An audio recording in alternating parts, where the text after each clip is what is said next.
So that's what they mean by a meaningful and predictable standards. Right. No, yeah, I guess I'm trying to simplify it for the public to understand, is that regardless of whatever designated area, if it's a planned corridor development or planned community urban overlay district, because like design overlay has a 450-foot That's only list, encompasses Solemia. but then the planned corridor development, there is no height There is- mentioned in that, Yes. correct? They're different. Yeah, Yeah, that's one thing. but you're still gonna allow, if somebody comes in a 110 to 200 feet. It kinda urban continues up. design, let's say, like, if they wanna put in apartment buildings in that urban section, there's nothing specific telling them about density or height, correct? No, there is, because if you go to the specific section, yeah, it has a density. So that's why we changed it there. Because before we said a C policy 118.3. Okay. So now we They're put it, still going on a goose chase. no, but now we put 100. And actually, it should be 120. In other words, they have a height targeted based on where they're going Yeah. without having to refer to the policy. I mean, then- no, because the height is 110 feet for the Yeah. PCD. Only on Northwest 7th Avenue, you cannot have a 200 feet. Okay, And I'm glad you guys brought that point, because now we probably have to go back and change that, because that actually should be 200.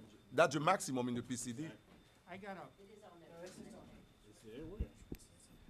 I don't see that. you can go 210 feet on, Yeah, it's No, up so there. now I just Oh, put yeah, 100. way up Yeah, there. wait, Yeah. because you didn't, Yeah, they ran out of box space, yep, sorry, so it's up there. needed my glasses. Exactly. Yeah, it's okay, no, it's the we way need that to- they we had need to to break correct up the grid. Okay, got it. That should have been added Yeah, down here, I but know, it that's didn't where I was fit. just looking here. Yeah. My So where we apologies. what- Okay. let me bring up a question. Oh, shit. Dixon? All right, Yeah. Mr. Chairman? yes, go ahead, Mr. Reach. Cut off here. Oh, okay, now, like I see, like Solar Mega now has 450 feet, correct? Yes. Now, that excludes their parking garage. They can build on top of that pedestal garage. So they can get, technically, if the parking garage is I think it's 6 stories. 40 feet or whatever, I don't know. Let's just say for argument's sake, so you can actually go 490. Will that make this null and void, or is that okay? No, I mean, the thing with Solemia, their height, when you look at this height is exclusive of the pedestal parking. Okay, now, what I was going, well, I know, I want to know when you want to get to that, because I was going to suggest, I find that grossly unfair for developers. And like we're doing this project now on 9th and 130th. I'd rather go higher with a smaller footprint and put the parking garage underneath. You know, we're knocking out our coastal thing tonight. We're not discussing that. But if you read into the coastal thing, like I read all, today and yesterday, you'll see where we're encouraging people to move from the coast and to move into the inner city, okay, the inner quadrant of our city. Now, if we want to increase the density there, we're going to have to increase the height. And if we're talking about flooding, if we're talking about hurricanes, so forth and so on, I'd rather have my cars on a pedestal than at ground level. And also, it's going to help us for percolation. It's going to help us to get rid of the excessive water. This is absolutely preposterous that we say, okay, Solomillo, you can do pedestal parking. But Joe Schwartz, you're going to do a development over here, you can't do pedestal parking. think the only find that people- preposterous. I think the only people that are affected by the pedestal parking at Solomia will be the Solomia developers. So they do so at their own risk. They're not affecting that's anybody okay, but themselves. Why can they have pedestal parking and the guy on 7th Avenue can't? See, That doesn't and- make and- any and sense. Mr. With Chair. due respect, So, just to clarify, I don't think, and staff can correct me if I'm wrong, they're not saying you cannot do pedestal parking. can They're just only saying it has include to it up fit to a within the certain height. envelope. Yes. But Solomillo is excluded from that height. Yes. So it's good for the, well, I don't want to say it like that, it was good for the goose, but. see, What's one good of for the- them is good for the people on 7th Avenue. What's good for them is good for the people That- on that's a 125th policy Street. choice. What's good for them is good for the, Bay Shore zone. well, Especially now when we're talking about, when you came, not you personally, but when you guys came back to us with this coastal improvement here, and we're talking about the future, we're talking about sea level rise and all that other stuff. What's the difference? What is absolutely the difference? I mean, you know, we're gonna be like the Council of Trump. We don't wanna see because we don't wanna believe. I mean, it's there in black and white. You know, we got this phobia in the city against height. Well, it makes no difference to me if I'm 150 feet or 170 feet. If we're gonna develop the city, let's give these people a fair table. I would like to change that, excluding, and I know the council beat it down the last time. I like to send it back, excluding pedestal parking. That's my feeling on it. The issue that Kenny raises, and I think it's a very contemporary issue that wasn't fully envisioned when we went through the LDRs last time around, is the issue of resiliency. If we look at the fictional site plan that was submitted to us a couple of months ago for this location on Dixie Highway and 130th or something, the developer basically was paving over every square inch of land that he had. Now, in addition to the fact that he only had half the parking he needed, there's nowhere for the water to go. There's no provision for water absorption into the land. We're going to wind up like Houston, where we will have paved over every square inch of the city and not provided opportunities for percolation. And Kenny's point is extremely well taken, that we've got to provide for pedestal parking, and the rules have to be the same whether you're building in Solomia or you're building in the center city. Pedestal parking is the only way we're going to be able to preserve and incorporate green spaces within this largely built-out city. If we fail to do that, then we exacerbate flooding rather than mitigate it. Mr. Chairman? Yes. I can just say, you know, oftentimes people point to other cities as being the ideal of what we want to do and where we want to be and who we want to emulate. If you look at those cities, they all have pedestal parking that is not included into the height. So, you know, we say we want to be like a certain city or we want to look like a certain place, and yet we don't provide the kind of resource and abilities to do that. So I agree with both the chairman and Commissioner Each. I think the pedestal parking is very, you know, is very important. So it's not included in the height. Now, I had thought when we redid the LDRs that we had taken a strong position on pedestal parking. Do I presume that the city council did not adopt that? No, but with the LDR, you couldn't do that because even in the text of the comprehensive plan, and if you want to do it, that's the time, you know, we can do it again. But with the LDR, we couldn't, because the text of the comprehensive plan specifically said that, you know, those heights was inclusive of parking pedestals. So now it's the time for you to propose those changes on you.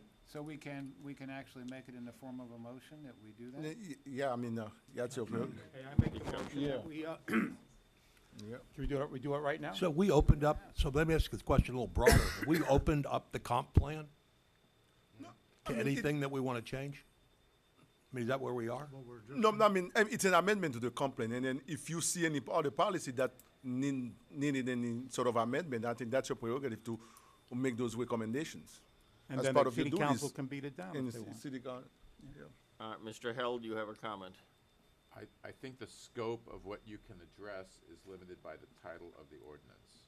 So if it fits within the title of what the page and a half that the chair read, you can address it, even if it's not in the underlines and strike-throughs that staff proposed. But I think the subject is at least somewhat implicated by this table, so you can certainly discuss its function of Well, height. the chair would certainly allow a motion that would recommend to the city council that we exempt pedestal parking from height calculations. I make that motion. So, just to be clear, what Solomia can do, their pedestal height is regulated, but it's regulated as part of their conditional use permit. So they don't have the right to do some unlimited pedestal and then put a building on top of it. They have can to- go higher than 450, we just brought that Well, up. that is true, but the way you expressed your recommendation was to remove it from height regulation, and that's not what has been done for Solomia. It's been channeled into a hearing process that they have to meet the conditional use criteria in the code to justify that element of their project. Yes, well, you see, that was all developed years back when Solomia was heavily investing in our illustrious leadership for privileged conditions on their parcel. No, but Well, I yes, but, I no. guess the suggestion could be that if a project wanted to take the pedestal out of the height limitation, that it should be part of conditional use application. No, but I No? wouldn't, no, because it is in the complaint. That would be an, What is? I mean, the height, you have to amend your comprehensive No, plan. no, I'm saying, rather than just saying they're not subject to regulation, establish a process by which a particular project could take advantage of that. No, but you have to change that here. Yes, Before I you agree- establish the I agree with process, you. yeah. See, since all of this developed and Solomia got their special conditions and That we won't predates the discuss complaint. what that cost them, but since they got their special conditions, we've had this interesting issue develop in the city of Houston, where Houston paved over every acre that they could find for miles around and left nowhere for the water to go. North Miami is in danger of doing the same thing, which would be the height of stupidity. And the way to get around that is to make very clear that pedestal parking is not just permitted, but outright encouraged. Now, how do we phrase this in an appropriate recommendation to City Council, recognizing that environmental conditions have changed since we went through all of these LDRs back in 2014 and 2015 and 2016? We are now looking at an entirely different set of conditions, which we politely refer to as resiliency. And, we've already seen what became a Brickell Avenue. It became a river the day after the hurricane, an actual river. We really don't want that in North Miami. We have enough problems already with low-lying areas where FEMA has been approached about simply buying out some of our residences outright and not allowing further development in those segments. Whether we live to see that I don't happen. mean to No, no, interrupt, sorry. but I'm No, you leaving. can't. I'm sorry. You may Okay, leave. well, I'm leaving because it took too long. I have a small child with me. I understand. You understand it wasn't part of the agenda. I do, Okay. but I thought you were going to listen. We would if you were able to stay. Good night. But thank you for coming. Okay. So back to our discussion on this business. Doesn't seem like you guys really care. Well, we do care, but unfortunately, we are hemmed in by the agendas and what was published. Get out. All right, now back to the pedestal parking issue once again. We need to phrase an appropriate recommendation that encourages this rather than discouraging it with so many expensive options. I don't know quite what kind of language you want to put in there, but this is the time to do this. Yes. We cannot pave over this entire city. And unfortunately, unless we mandate the pedestal parking issue or have very strong language that encourages it, we're going to wind up with developers building a two-story garage for 2 blocks You know, and it- allowing nowhere for the water to run. We're not gonna do coastal management element tonight, correct? Correct. Okay. We could put something in that, and we could also do something right now. I think when we get to the coastal management, we can put something in there, but I think, I think we should address this tonight, right here in this thing, is just eliminate it, plain English, and then further address it in the coastal management due to, No, but if you want, it's a future land use element, that's where you wanna, because that's what the regulates, not regulates, but where the height, the intensity and the densities are established. They are not established in in the coastal management element. And then that only deals with the coastal areas. So yeah, you don't want to shoot yourself in the foot. Well, again, we're dealing with pedestal parking. Yeah, I think, again, it's a policy decision, but also we have to be careful when we tend to increase the intensities of development. That may trigger further analysis when you take that to the state. So I think, but then again, adding, Well, let's take the risk. No, but again, a pedestal, it's so that it's just for pedestal parking. So it's so that we're adding greater heights to accommodate even more development. That's just for pedestal, for specific use. The pedestal parking is environmentally far more advantageous. That's a PCD. Debbie, what do you, No, she was saying 1.1, that's on the PCD, the policy 1.18. so, So that's where all these are established. Let's go briefly to that 1.18. What page will that be Page on? 128. On page 128. 1 of 28, you're saying? Yeah, or 121-29, yeah. That's, yeah. well, I'm sorry, you got me. 121? No, No, yeah. now you're Page 129. 129. Page 129, okay, exclude pedestal parking, yeah, okay. Yeah, so you see when it says, for example, on the State Road 7, in policy 1.18.3, it said the allowable height includes parking levels. See, and that needs to exclude parking.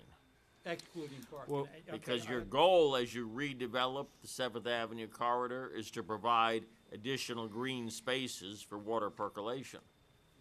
Paving over every square inch of the city is simply flies in the face of reality. Why don't, when I read this, it says includes, why don't we just say excluding pedestal parking and just put it on in like that? Why are we complicating the issue? My only thing, what I don't understand is, what if a developer wants to build some ridiculously high tower, and he does it by putting a bunch of pedestal parking that really doesn't. Well, parking need is it? very expensive. He's not going to build it if he doesn't reasonably need it. Yeah, I mean. You know, it there would make are sense. there are constraints at every end, and I really think this is a good place to say excludes. You know, you go downtown. Pedestal parking. When I go downtown, I see it all the time. I mean, there's pedestal parking and then there's the building. When I go down to the Yes, VA, Mr. it Held. just doesn't make But any this, sense. at the end of the day, though, this isn't downtown Miami. This isn't You know Brickell what, you're Avenue. right, Bob, it isn't, and and if we keep doing it like this, the city's not gonna move anyplace. You're not getting any kind of development out there that's worthwhile. I mean, it's just preposterous. It's not downtown Miami, and maybe we should be like downtown Miami. I hate to disagree, but that's. Well, I'm not I made the arguing whether we motion, should or we and, shouldn't. what I wanna do is I wanna exclude it. My concern is that when it comes to pedestal parking, it should be excluded from height calculations and Okay. let the builder then develop the I did make the parking based on what he needs for his project. Yes, Mr. Held.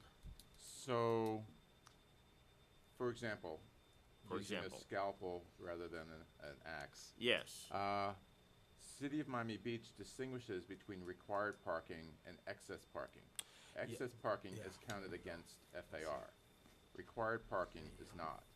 So it's not unlimited, you know, the Correct, amount yeah. of pedestal parking that Yeah, somebody can give. that makes sense. There's a penalty for putting in too much parking. So I'll just throw out a suggestion. You either can like it or not. Thank you so- for allowing us to do that. Thank you.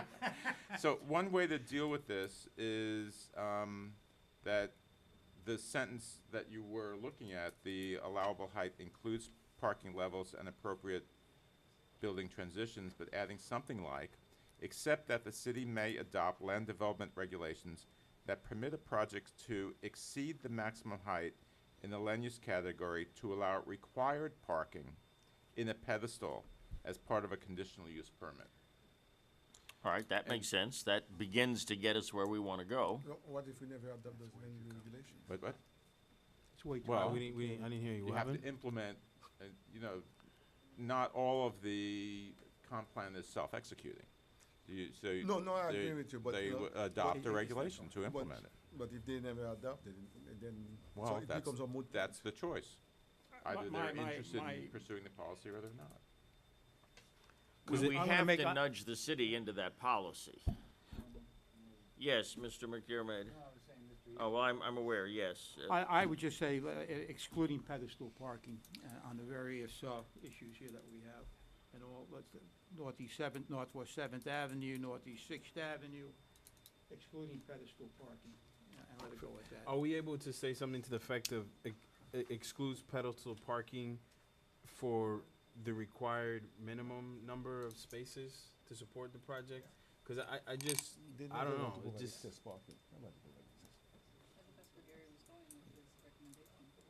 Nobody provide excess parking. I think we're just confusing the issue. If the developer We are wants to because, put the because pedestal- we're, you know, each section is addressed separately. I mean, if you look down the list, Sixth corridors, Avenue yeah. is listed The heights are separately different. with the, you know, includes parking, and then you look at another section, Biscayne Boulevard, height includes Yes, parking yes. levels, and same way with Seventh Avenue. So every district that they're talking about in policy 118 It's per corridor.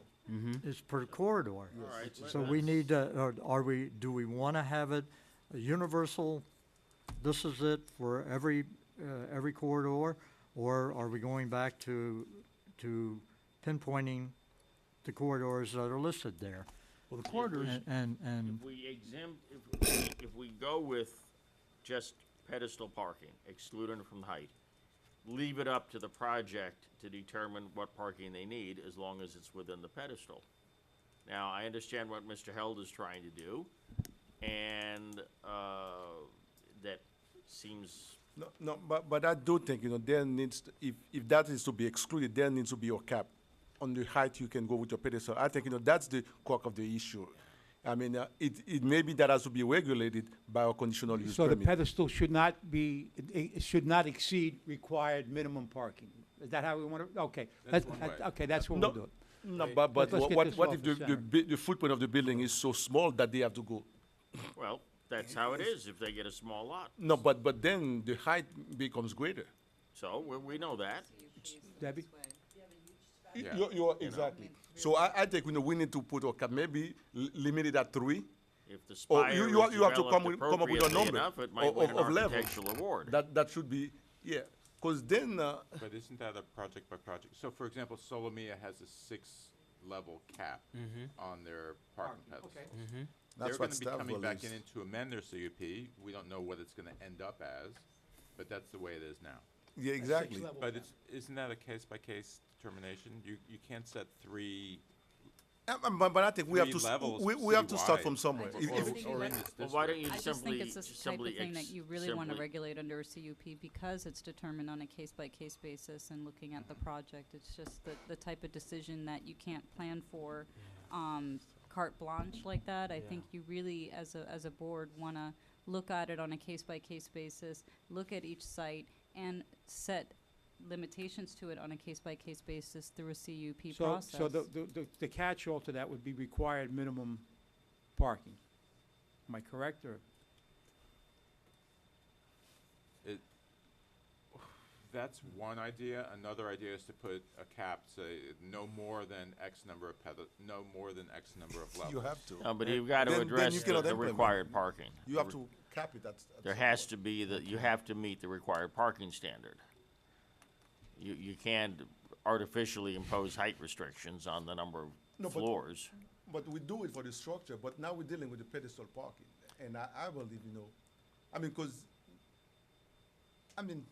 3, 4, But you don't know what the project is, so you can't say 3 or 4. Better to exclude it and phrase it for the required parking. Let's go with that. I'll make that motion. All right? That's the recommendation. It's our Staff will be recommendation. able to take a look at it between now and city council anyway. exactly. Yeah, so we recommend to staff that they adopt language that that we exclude Required pedestal minimum parking parking on, and required minimum parking per and pedestal. tie it to the required further minimum parking requiring, of the project. To As- a conditional use permit approved. And subject to conditional use Yes, permit approval. yes, Okay. absolutely. To a CUP. I make the So- motion, All right, okay? Kenny makes the motion, and you understand what we want to do here? Do we have a second to the motion? I'll second it. All right, seconded by Charlie Ernst, all in favor? Aye. Opposed? no. Okay, we are 5-1 on that one. Oh, they already voted. Now- We already voted, because discussing with staff, maybe we can cap it at 3, but anything over 3 now, any park level over 3 would take away from the maximum height. But why do you wanna do that if you've got But- required minimum But parking? I just wanted to share that. No, Thanks for. But I have yeah. greater heights now, based so on remember. required minimum parking. If we keep granting greater parking heights now. exemptions, there'll be no place left for anybody to park in the city. Okay, Let it go like that, they Okay. won't beat it down, that's all. that's right. So are we talking about section 118 right now? 1.2.1. No. That was 118, so We're going back. We got diverted to 118. Yeah, because of the table. About on one, one, two, We were one. talking about the Yeah. table. 1, 2. Can we, get back on track now? I would like to. All right, let's. So where are we? Let's, Ken, where are we now? Okay, so I can move, you want me to move on to the Yes. next one? Yeah, Okay. pick the next one. So policy amendment 1.18.3.1. The revised policy in 118.3 in the future land use element is to allow for residential use along the Northwest 7th Avenue PCD overlay, the Chinatown area. The RM not just the China, Not just the Chinatown, including. including the Chinatown. Including residential. Yes, to include residential, to be consistent with all the other PCD overlays. Yeah, it's because remember when we first adopted, when we went Exactly. with the e-base amendments, and there was, residential use was allowed as one of the permitted use within all PCDs without any distinction whether it's 7th Ave. But when that got to City Council, the residential use was removed from the Northwest 7th Avenue PCD. So now it's being brought back on. All right, we need to bring it back. And So, all right, we're all in agreement on that one, okay. Next, The Special Development Transit Overlay District, the portion of the Would you like to- the comprehensive plan is in your packet under objective 1.2.0. So the so brief that's overview. page 1-31. 1-31, yes. 31, thank you. Got it. So in summary, this is the Special Development Transit Overlay District, SDTOD, which encompasses a 70-acre sub-area of the Regional Activity Center, the RAC, located just west of Biscayne Boulevard, adjacent to the FEC Railway.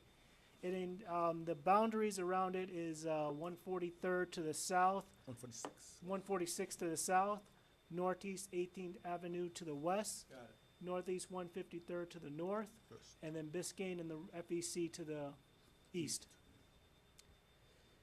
It has always been identified as a premium transit development hub capable of reducing traffic congestion and improving mobility in the RAC area. The state had approved the allocation of 7,000 residential dwelling units for use in the RAC.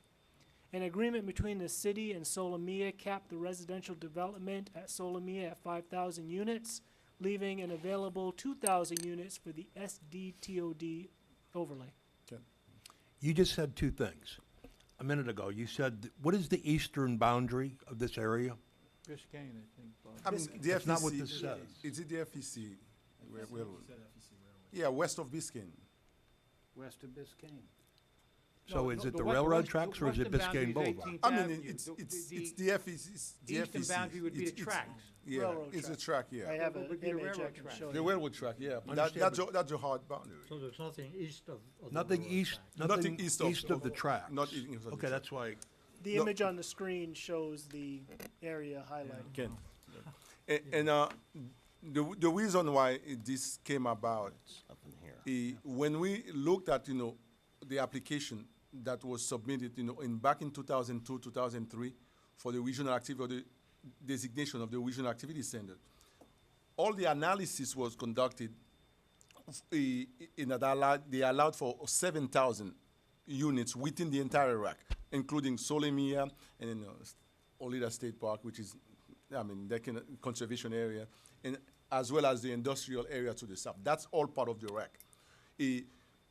So because we already have entitlements, capacity for the 7,000 units. So that agreement that the city has with from a developer for Biscayne Landing and Solomia at cap residential development at 5,000. So we also now have 2,000 units already accounted for So you don't need any upgrade in your public service and infrastructure to accommodate that type of growth right now.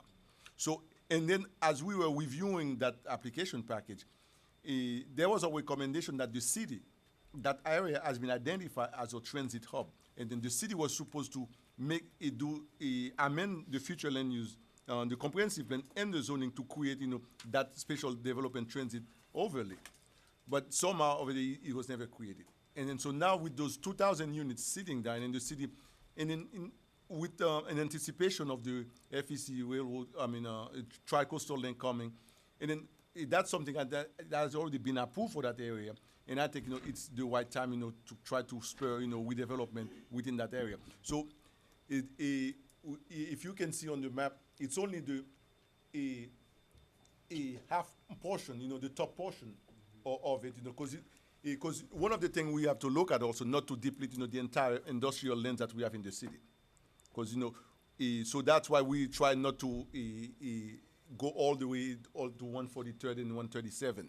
So that still allows for industrial use. And then even within the RAC, in terms of the use that we propose, industrial use, should be one of them. But also we're trying to spur redevelopment there. And then there's already residential units, which counts for about like 7,000. So, and then the density would be capped just like for Solomia for the dwelling to the acre. And then the height, I think we went all the way through 110, just like in the rest of the PCD, for that area. So this can be done right now, and in the state, we can easily justify that to the state because that doesn't require any upgrade, any special study as far as upgrading your public facilities, public services. So it's already been accounted for. May I, Mr. Chair? Yes, go ahead, Mike. Two things.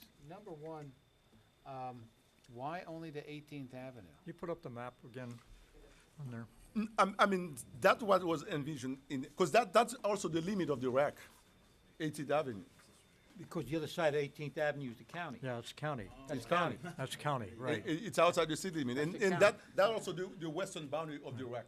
So we're talking about the RAC. 151st Street. It takes a jog if you look at the map, it takes a jog further west. No. No. No. it does not. 151st Street is your northern boundary over there, Mike. And Yeah, then it that's- goes to 18th Avenue, and then it becomes the county to Right, this one- 100 Yeah. and, Yeah, anything west of 18 is 43rd Street. 143rd Street's our northern boundary up there. And- Believe me, I and- patrolled it And the enough. other thing is, if I'd like to make a recommendation.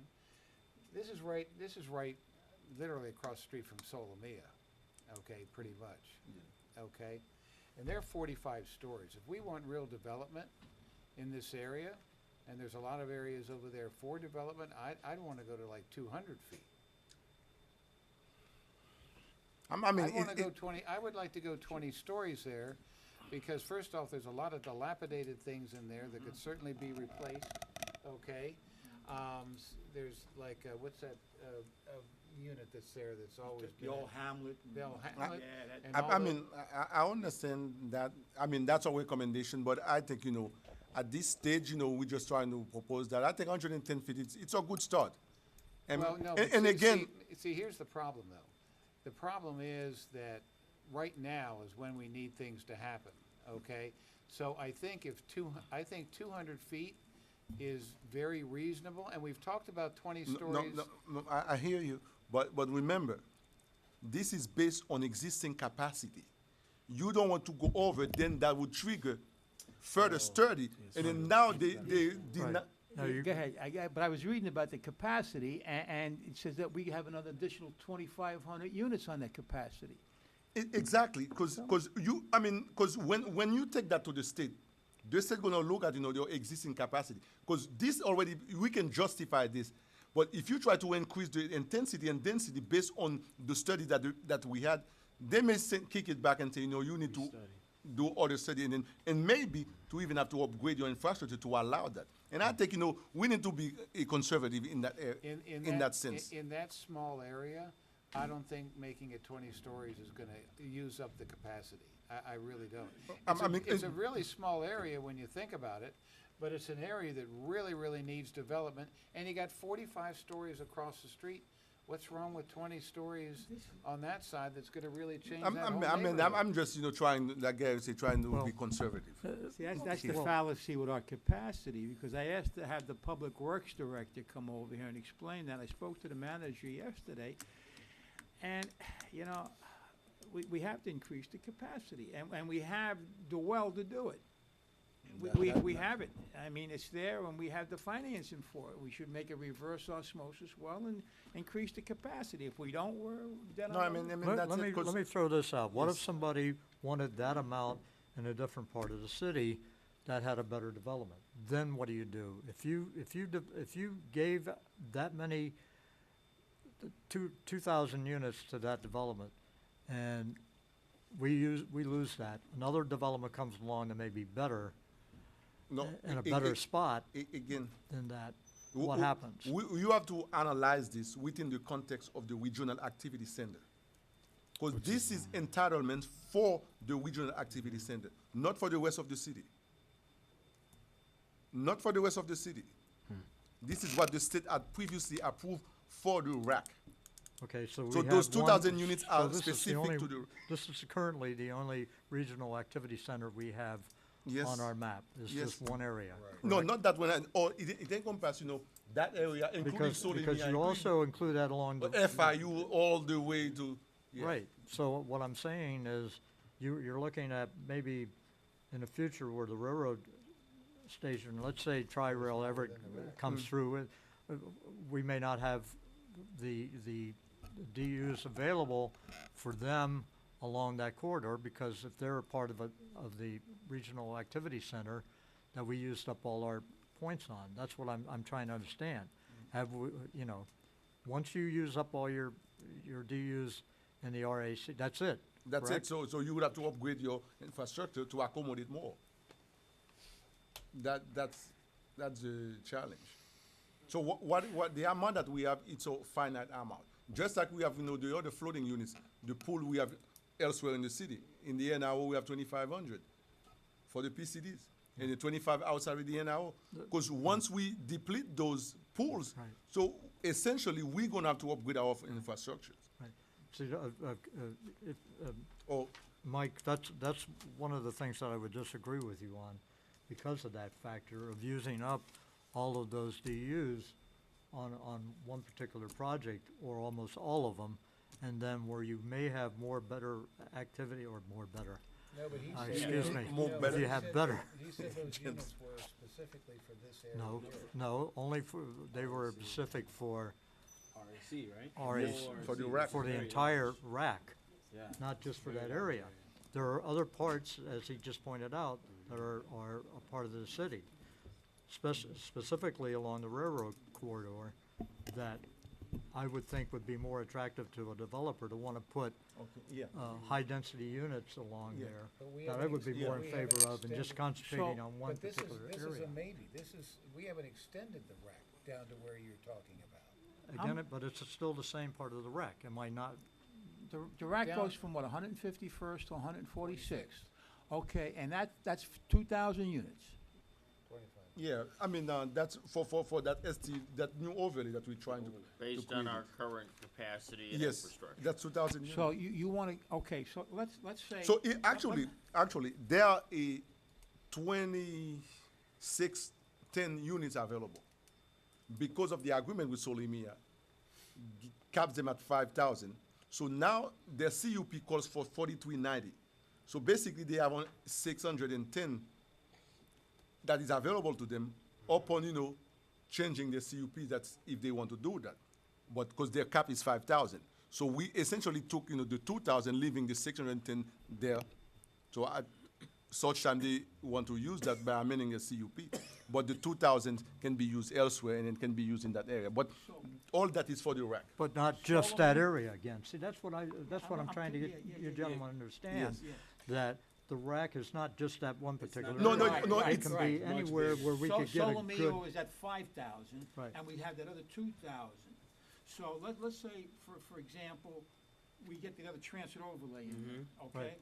and we go from 123rd to Arch Creek Road, Right. from 16th Avenue over to the railroad tracks, Right. and we get a developer in there that wants to go, like you and I had discussed, a miniature, compact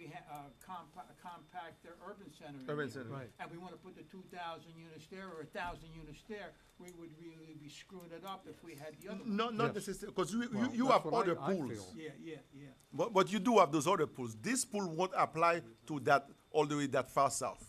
Because Why- it's, But isn't it in the rack area? no, that, the 123rd is in the okay, rack. it's not. It's not in Iraq, but I just had asked you that, if it was. It's not in And the I rack. thought Yeah, you the other- answered that that's- it was a that's part why- of the yeah, rack. That's why I was going down that track too. I'm, Yeah, and then, go ahead, go ahead. yeah, no, I think my opinion, I think you've identified a good cap for us, unless this area isn't the best. 110 Well, feet. don't forget too that. I mean, if a that's a developer comes proposal. in with a major project, with enough discussion of staff, they'll come back and ask us to amend this.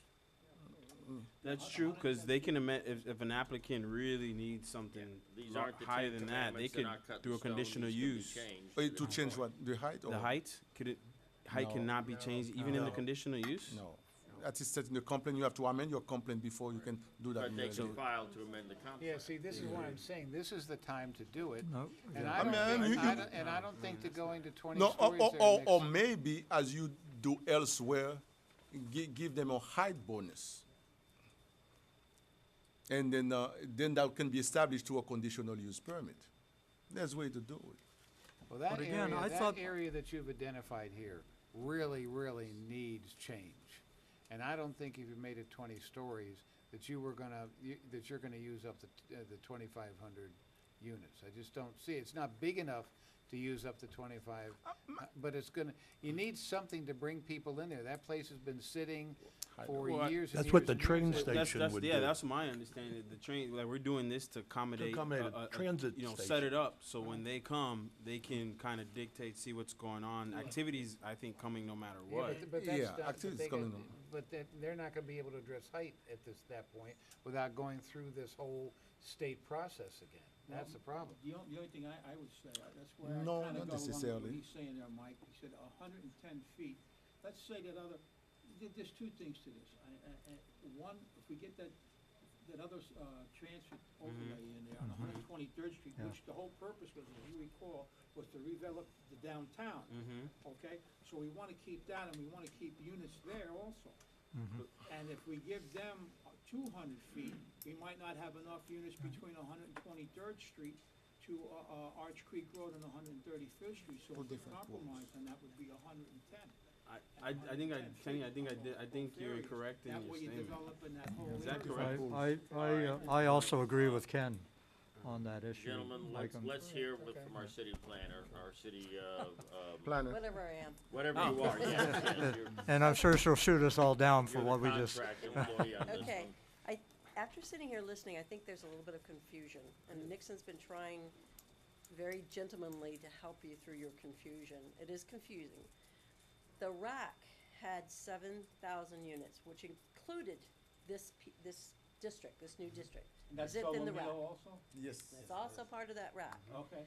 All right, so Solomia is capped at 5,000 units. Their conditional use approval is 40-something. 4290. Thank you. So that leaves approximately 2 and change left over.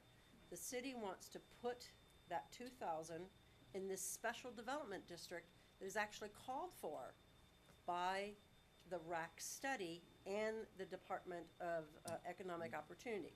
They notice we have not done what we said we were going to do.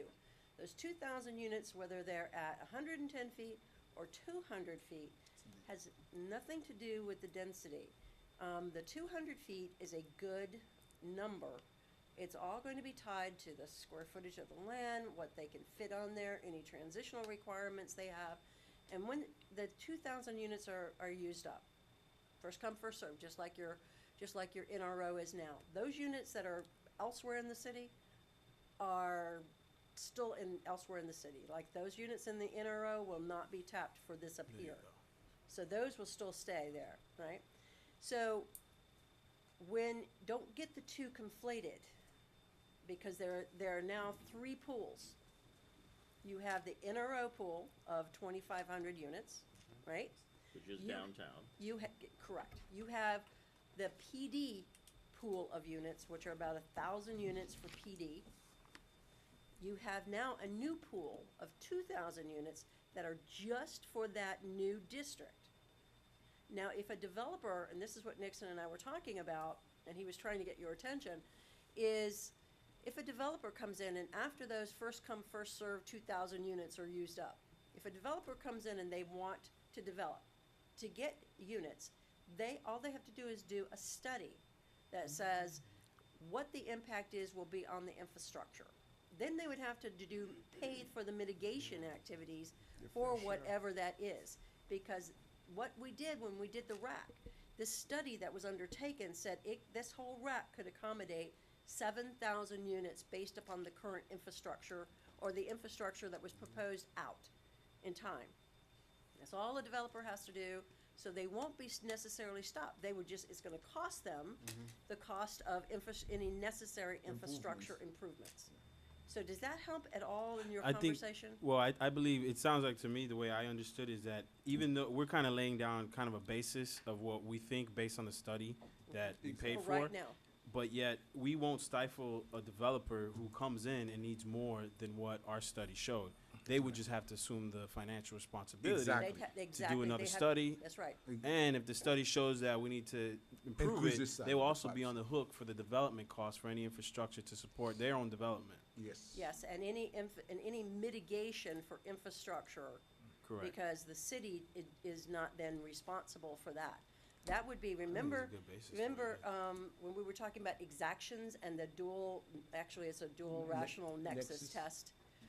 That nexus test comes out of that study. And the study says, Mr. Developer, if you want to do 1,000 units, it's going to be X, Y, Z, and you understand, Jason, you're a PE, so you totally understand what I'm talking about. So they would have to then do whatever improvements, and the city can charge them for it because they have met that nexus test. You're not requiring them to do things that are unrelated to the impact of their development. So it's not going to stop. So if you do this 200 feet height, it's not going to suck up every unit in one development. All right, Okay? okay. Because you, again, unless they aggregate all the lots, and then they're gonna take up all the land anyway, if they aggregate all the lots into one development, or they do it lot by lot, it's still limited by, number one, the parking needs, open space, setbacks, all the other things that you guys look at every time you do a development. So you And- think the 200 feet's a good recommendation? Staff, we I mean, We have no problem recommending that, and supporting it, because if you think about what would happen, where you want your height would be someplace that's not going to dramatically impact single-family development. And This there's thing no isn't. single-family residence around it. Exactly. So we're best to put that kind of height. Yes. Because when we were going through the LDRs, remember, we heard about the need for careful transition between the lower single-family and so we had to limit it. And that's one of the reasons why on 7th Ave, you have higher development only on one side of 7th Avenue. Lower development because of the transition to the neighborhood. Well, there's no real single-family residence anywhere right. close to it. No, That's not at right, all. that's exactly right. In the county, on the other So- side of 18th Avenue, yeah, yeah. So when you think about appropriateness of location, this would probably be one of your better locations. May I ask? Thank you for Chairman, may I allowing ask me her to a speak, question? Mr. Chairman. Yeah, go ahead, Kenny, ask her All a right, now, question. let me ask you this, if we're putting a train station there, Debbie, if we're putting a train station there, I don't know what the length of the cars are, how many feet that is, how many blocks that's gonna take, then is that gonna null and void or knock out 123rd Street or 125th Street where we wanted the original train station to be?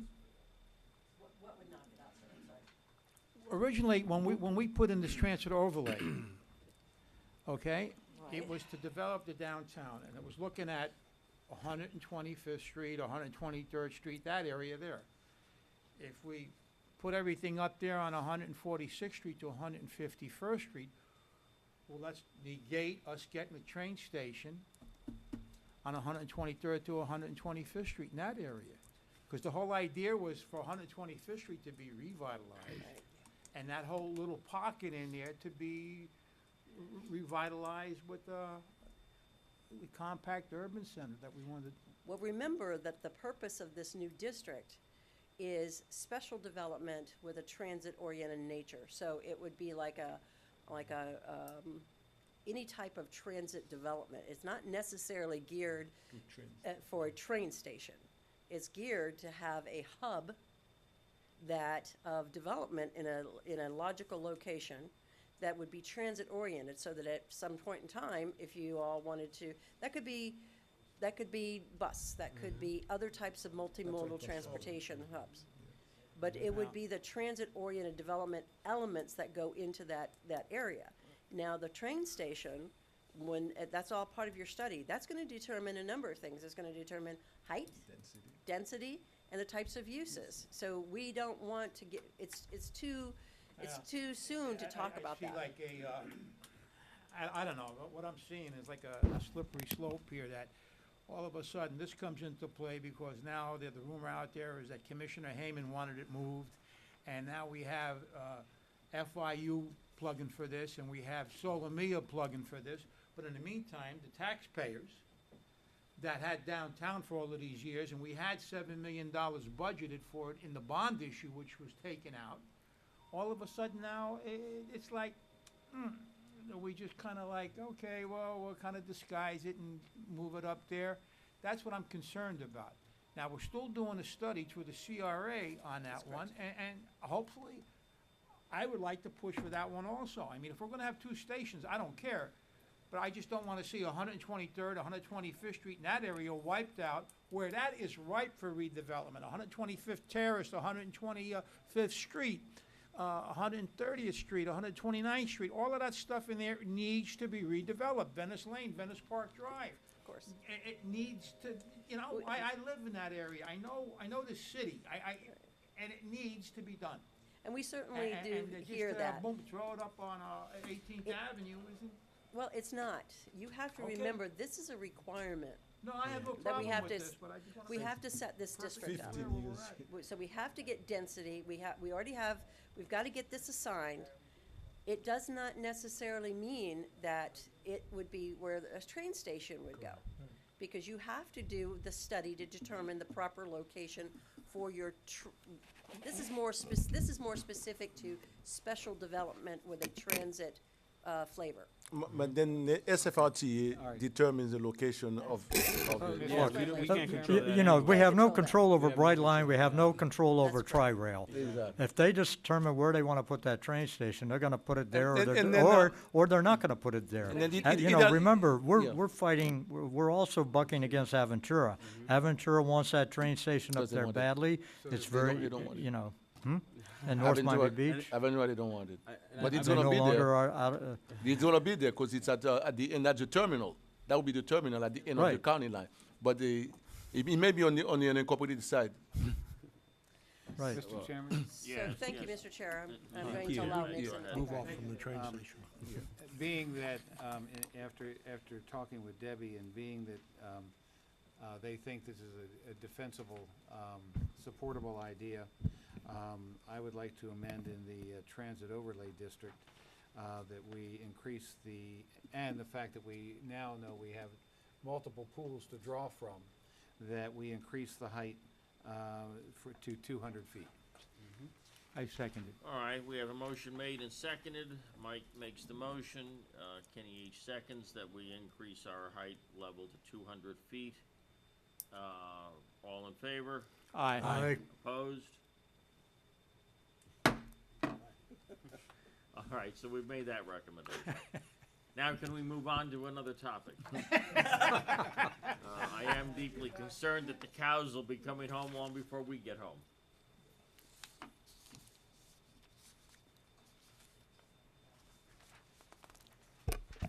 I'm sure we've thrown Ken's presentation out of whack here. I don't doubt we have, Ken. Go We ahead, didn't mean Ken. to get you. We apologize. Can I, Go ahead. we seem to be all over the place here. Oh, it's good. We've skipped past 118. Can I go back to 118 for a second? Yes. Oh, sure, we're all here now. So we were. 118? Yeah, city staff has ordered sandwiches, haven't they? Have we, Yeah, where are the cookies? Screw the cookies, let's get some decent Bob, is food in it here. page 128 you're referring to? Yes. Okay. 1-28. So we've added, in 118, the first sentence, actually, we've added some language that the PCD shall be provided along or in the proximity of the major corridors. So I see if I go down a little bit further, it excludes the east side of Biscayne Boulevard. So that's in play. I just think in the proximity is entirely too vague. What does that mean? I mean, you could create spot PCDs, if you will. I mean, if I'm in the proximity, I can declare myself a PCD, I guess, or whatever the process will be. And the corridors were defined areas, and now we've got some vague notion of if you're nearby. You would have to be within the overlay boundary of the PCD. You have to be which? Within the overlay boundary of the PCD. So, some of the updates that Let's- we, That's actually not what that says. I mean, we've got the boundaries, and we're adding in, this language says, or in the proximity. Yeah, so how do we define proximity? No, Is that across which the bullet street, are is you- that 2 blocks 118. away? He's saying on the perimeter. Again, this is page 128. I'm trying to think what was the reasoning behind that. I'm trying to think. where were you referencing? No, It's section 118, Plan Corridor Development Overlay. It's the very first The very sentence first under sentence, objective yeah. 1.18.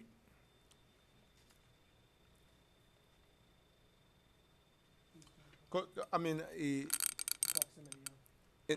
one of the reasons, right, because even when you look at the Northwest 7th Avenue corridor, and we call it 7th Avenue, but that overlay goes all the way to the back of the corridor. I mean, it all goes all the way to I-95. To I-95. It's specifically along that corridor. So it's just a simple clarification. That's, So what's in I understand, but that's an proximity of example that? of that. But That- if you just use that as the language, it opens the door to all kind of things. Yeah, I mean, I can see where you're going with Right. that. A proximity could be on the other side of I-95. Why can't it just be as defined by the limitations of the future land use map? Yeah, I mean, define it specifically, the land use map, which I mean, where yeah, I boundaries can are see. established, Yeah, I should can be the see. guidelines. Yeah, But I can see. some vague notion of nearby, I'm uncomfortable with. Yeah, I am too. Yeah, it implies that somebody has Encroachment. has exerted some influence there for a little more wiggle room than we ever envisioned. And, No wiggle it's room. not that we don't trust our elected officials, God forbid we should imply that, Okay, so, but, So the boundaries. no, just, their hips have a way of growing lobbyists.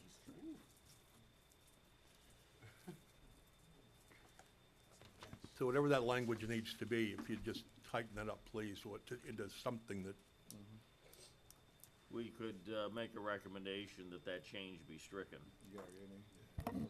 Would you care to make such a motion? I'd make the motion that we delete the additional recommended change. language. All right, Bob, And then we're Sean? gonna I- put something I else will- in there, you said, No, just delete that recommended change. I don't think it's, I'll Yeah. second that. All right, seconded by Mr. Ernst. Commission discussion. Hearing none, all in favor? Aye. Aye. Okay. Commission recommends that be stricken. Little too much wiggle room for Yeah. forces that are unseen. So, going back to the map here, Dunya can pull it up. So going back to this slide, we did some updates to the future land use map. We adjusted the boundary lines of existing land use categories. There were some inconsistencies, so we just, made it, drawn better. And then in order to avoid split, for example, you had some parcels where a zoning designation or a future land use designation was kind of halfway in between a property. For example, if you can see the before on your left, you can see that there was a, where it's kind of circled, there was a parcel that may have been cut off, where it was green and then also yellow. Where- The where are before. you? I see. They can't see the left, mouse. the lower circle, They the can't see circle the cursor. furthest to the left, there's a parcel just below the circle that was not Yeah, included somehow these originally. circles got, So, yeah, okay, fine, I Sorry. understand that. so right here, so you can see where my cursor is. No, but it's okay. Your cursor doesn't appear. Below the circles, below the blue circles, somehow the circles got thrown off. It was supposed to circle just below the circles, there were two parcels just below the right circle, Okay, right, which we see, yes. and then how that was cleaned up to the right. Okay, we got it. Yeah, I can understand No, that. and then one of the issues is because, you know, the future land use map, you know, because the layer that we used for the zoning map was the parcel map. Because it was a better, when we get to the parcel level, it was easier to establish the boundary, the lines of the zoning classifications with the property. But with the land use, you know, it wasn't done like that. So that's why we had all those issues, and then even with the last update, so the last consultant, they didn't use a parcel map. So now that's why we dealing with developer for the last 2 years, and then we realized so many split land use designation issues. We like, you know, Can so you, which one applies? So that's why we have to correct that, you know, to make it, you know. So, on that map, I went back to, I looked at what was put on the website on the comp plan, the first thing. So on the southern boundary of the NRO, Yes. along 123rd Street, Church Street. that seems to, there's three different versions of where that line is drawn. On the current map, the three parcels Pull it up. between 9th and 10th are inside the NRO. On the zoning map, one of the parcels is in the NRO. And on the map that was on the website, none of them are in the NRO. You say zoning map? I've got the zoning map as well. Okay. And Which intersection did you mention? 8 and 9. Third, Which, 950. 123rd, 123rd? 123rd, between Northeast 9th and Northeast 8th. Looks West of like two 950. yellow There it parcels is. and a blue. 9th and 10th, yeah. Yeah, right? Yeah, right there. There you go. Those two yellow parcels, There you go. which, Low-density residential. That's what the yellow ones, right? that's the way this map, the last version is drawn. The one online doesn't, the community facility is not included, was not included, and we redrawn that. No, it was. Unless there was an old zoning map that was online. Yeah. Because I think what happened here, the community facility was included, but it cuts across those two yellow maps. Yeah, it just So went that- around. it just quite went across it, split it, you know, in half. So were they in or out? You know, half the top portion was in it, the bottom was not. The southern part was The- not. yeah, in. What the was southern the part was not. intention? Were they supposed to be in it or supposed to be out of it? No, I think it In was it. because they didn't use the parcel map when they created the boundary for the NRO. Because it's the same owner, it's the same property. It's on the. Right, but I don't think that addresses the community facility property. No. Was that intended to be in it or out? It was. The NRO line went through the property and then down Down, here. including the blue. So it actually included these two properties because the line went in it, and the lot is just one rectangular lot. Exactly. So the NRO line just cut it in the middle, so it was a division within one lot. Okay, so then that means the blue parcel Was always. Was in. always was in it. always in Wa- it. was always in Okay, there, It yeah. just, it didn't show like, It I was see what you're the- saying. That was It not was on a- the Before it wasn't. map on the website. Yeah, Which. Let me see. that should be the old one. I don't have any idea. Yeah, this isn't the one that's gonna get adopted. No, this is only 2007. Yeah, No, this is not. we talked to our webmaster. It's the That's not current, 215. that's a lot older. Oh, that's one of the older maps from 2007. That's probably the 2007 future land use map. Should have it on the website. All right, Hey, let me, if I, go ahead, Mr. Each. I'm looking at my neighborhood, I'm looking at Emerald Drive. Now, on Emerald, it says, the college can go, I understand, 110 feet, is that correct? Is that blue? Look at Emerald, Community and look at the facilities. Community Facility University, 110. So let's go back to 1, 2.1. It's on the top of the map, it says the symbol there. Yes, Community facility- they're gonna go to 110. 110, okay. Now, the university can go 110 feet, right? Yes. But how about the people that own the buildings? It's mixed. A couple of buildings are owned by the university, I own a couple, they own a couple more, my neighbors own a couple. What's the land use designation on those? You know, I mean, what's good for the university should be good for me. If he can go 110 stories, why the heck can't I? Different land use, I mean, that's, I that's mean, staff's you know, response, and then let's go across the lake, and you look at Arch Creek Road. Now, what is that? Is that a pink or a mixed-use low? Arch Creek Road. I really can't tell, because that was high before. And, I mean, what that is now, it's a self-storage warehouse, so it's really well done. But if you go across Northeast 16th Avenue, there's another warehouse there, it's all brown, and that's, the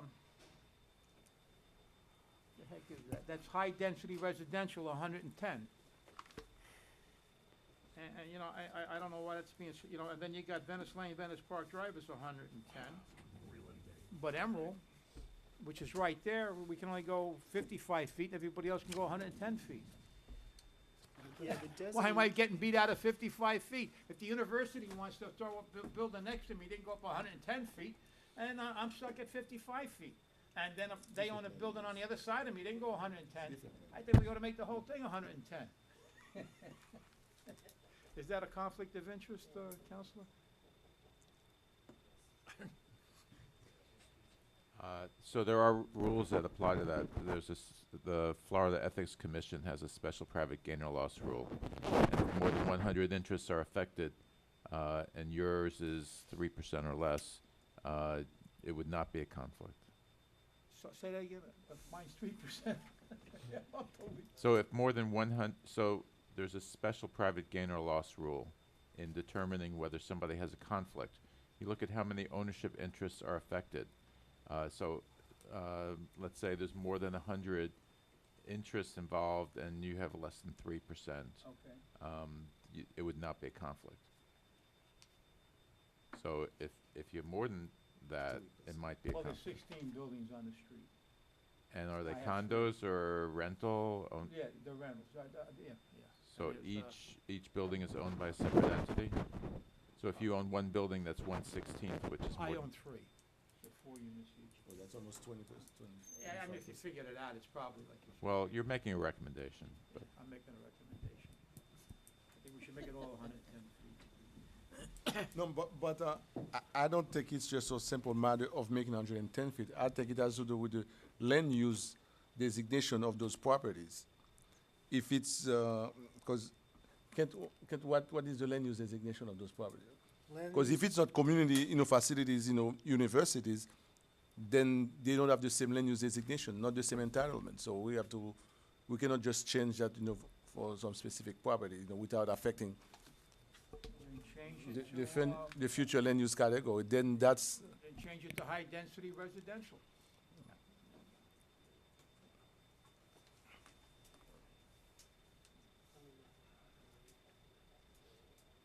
Yeah, you can make it both, make it, high-density residential.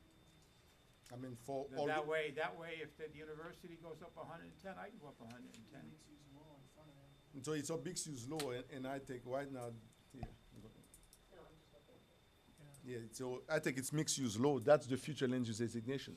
So you'll be, on Emerald, essentially want to change this that here is mixed to use law. This use high density residential. Yeah, I would. would be mixed So use then medium. you can make that This would be recommendation. mixed use medium. but that would affect every other properties.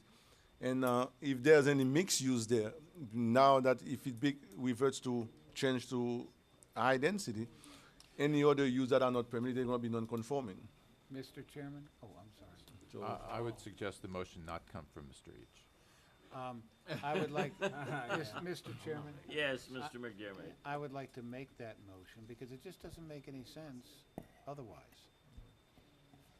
So we change that to high density. High density, yes. All right, we have a motion to change that parcel, those parcels to high density, that little strip. yeah, but I think, the only thing here is that it's not an increase in density, because I think both the mixed use low and the high density, they have the same density, which is 25 DU per acre. It's only the height that you see the difference. Can you repeat that, please? You think mixed use low has the same density as mixed use high? Yes, high density residential is the same, it's 25 dwelling units per acre. But the No, map, I think mixed the use map high does says not, 45 Not mixed use high density. Or you want to change it to mixed use high? or high density. Oh, high I density. wanna go high density residential, 110 feet. Mixed use. Oh, so Oh, just high. I mean, this is just a land use change for Oh, I greater see. height, not for density increase. So I see. Can we verify which area this is? I want to make sure we're talking about this. they are. Still the same Just area. Emerald Drive. Everything around me is 110 feet. A little pink. So they're both community facility, both on future land use and So it goes. So it's They from both? 50. It goes from. Yeah. So surrounding Emerald Drive is community facility. As well. yes. So Yeah, including Emerald Drive. 110 so they already had 110 then. No, oh, what is to it? 110. Oh, they had 110. They're already at one. Yeah. No, I understand we're at 55.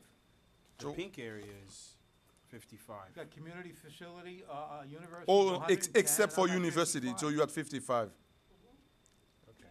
Okay, so yes, if it's coming from, but since you're not university, you had 55. Oh, I see. Yeah. Okay. Everything around me is 110 across the street. Yeah. If it's, I mean. You got 110? All right, Mr. McDermott, Yeah, there's a motion on the floor. Is that okay, Counselor? I can make the motion? yes. Sure, and it may even be better for you to just abstain on the vote. I abstain. Okay. All right. All Oh. right, we have a motion to increase that to 110 feet. I will second the motion. Seconded by Mr. Each. area in question, please? All right, can we again, can you restate the area that's in question? Yeah. The area in question is Emerald Drive and the parcel surrounding Emerald Drive, which Okay, is so community that's the facility blue boxes. Okay, that's what it is. along Emerald Drive. Little blue box.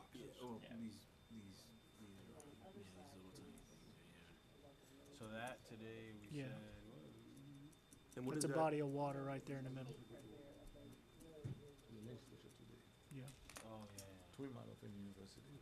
All right, so we're bringing it in conformity with the university district, so in case they choose to build up, everybody else can build up on that same strip. That's what we're doing. All right, we've got a motion made by Mike, seconded by Charlie Ernst. All in favor? Aye. Mr. Pashon? Aye. Okay. I just took- And Kenny each Sure, abstains. what- Motion carries. Next item, if there is a next item. And I want to get to Publix before they close tonight. I'm completely out of coffee filters. If I don't have coffee in the morning, I'm not a happy camper. I've got one thing I wanted, part of, as Ken's with the floodplain management commission we've got here, as over time, there are requirements and there are benefits. Things that are aspirational that we get benefits for, and then those suddenly become required. The benefit goes away, so you've got to keep doing more things. Section 1.16.4, it says safe and secure bike parking should be required by developers. Well-lit and shaded bus stops should be provided. But those are things that if you do those, we now get, so those are required, but if you do them, we give you density bonuses.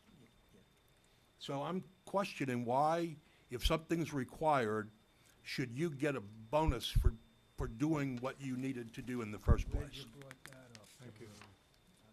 And what page was that again, Bob? That's you're looking page One one dash 25. dash 25, and it's section 1.16.4. What page, Bob, I'm sorry? 125?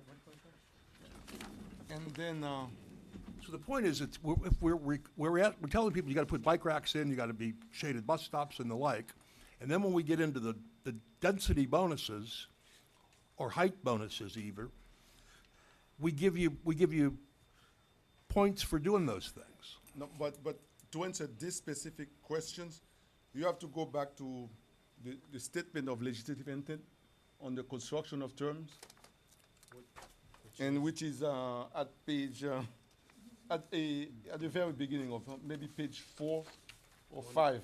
1-4? No, yeah, no, page 4. I mean, the fourth page of the document, of the entire complaint. Well, yeah, but they're numbered. So- There's no number. What is the number? There's no number on it. It's a statement of legislative intent, So a statement of original intent. of and- legislative intent. And what page is that on? From at the very beginning of the document. Very beginning of your tome. The entire document? Four pages. Well, we've got, is it part of the staff report? Is No, it no, no, beyond the that? complaint. Oh, okay, I see it right here. So it's Yeah, after, it's resolution. after Roman numeral two. Statement of legislative intent, that's what Yes. you're looking at. After page II. Yes, as a page, yeah.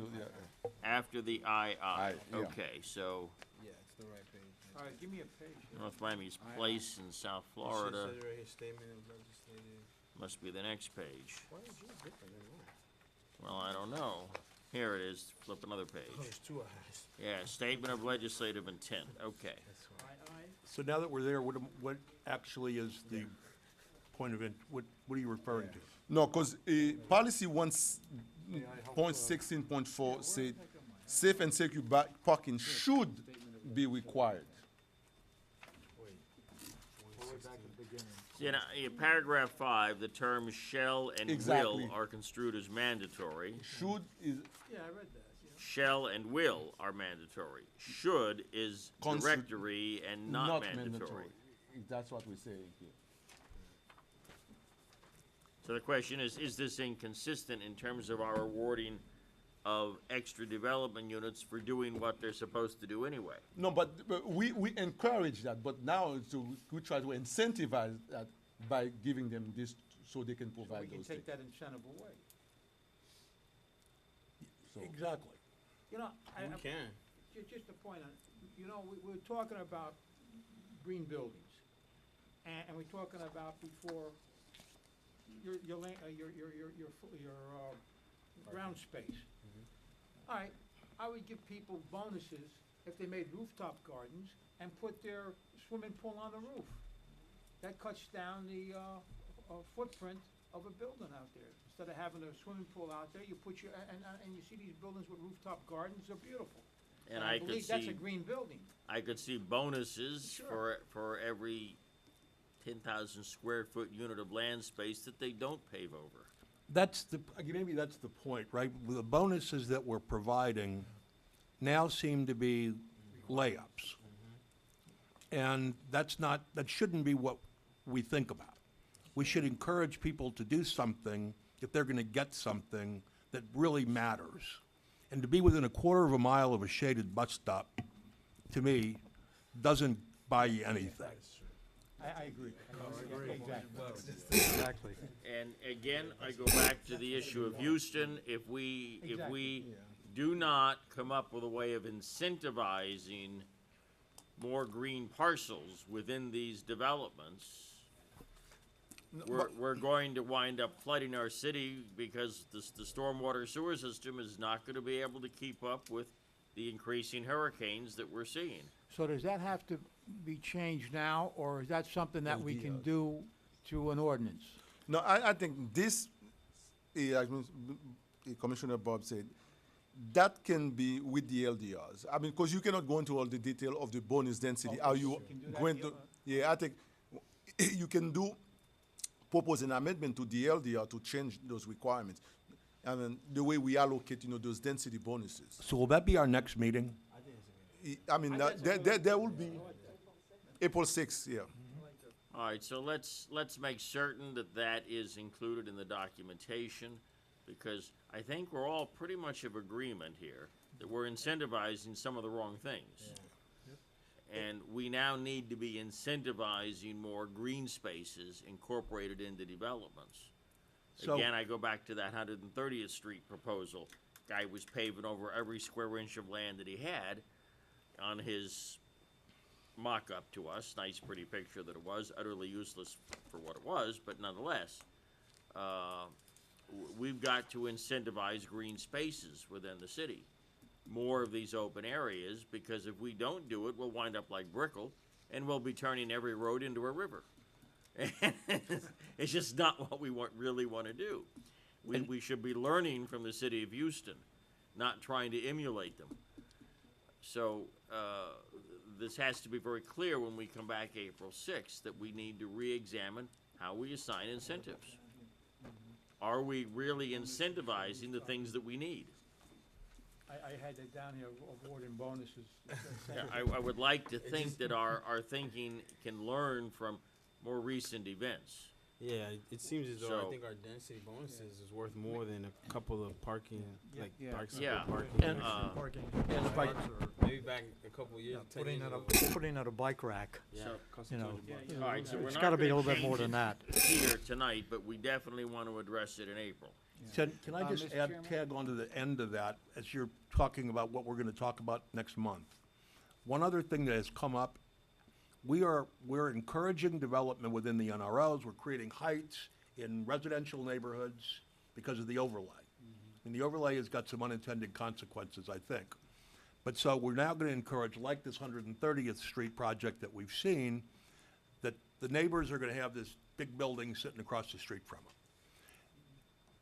But at the same time, I think our parking requirements are inadequate. And so while we've got these big buildings that are gonna be popping up in residential neighborhoods, the minimum parking requirement that we've currently got is gonna force people to be parking on the neighbors' lawns and swales because there's inadequate parking on the site. I'd like to at least have a discussion at the meeting and take a look at the parking requirements for, certainly for these new buildings that are gonna be popping up all over, as to what the minimum parking requirements should be. I'll concur with that. I want to add that I think the thinking with staff all along has always been that, well, and I feel it's a misconception that they want to encourage use of mass transportation.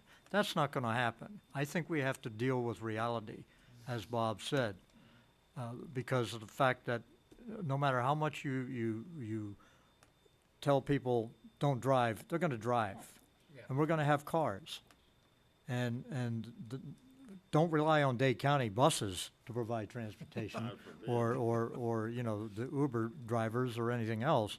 The reality is we have cars that we have to contend with at this very moment, and traffic. Mr. Chairman? So using transportation as a Charlie, to follow up on that, if we again go back and look at Brickell, Brickell has the people mover, Brickell has the heavy rail, Brickell has buses, and Brickell has some of the worst gridlock in Dade County.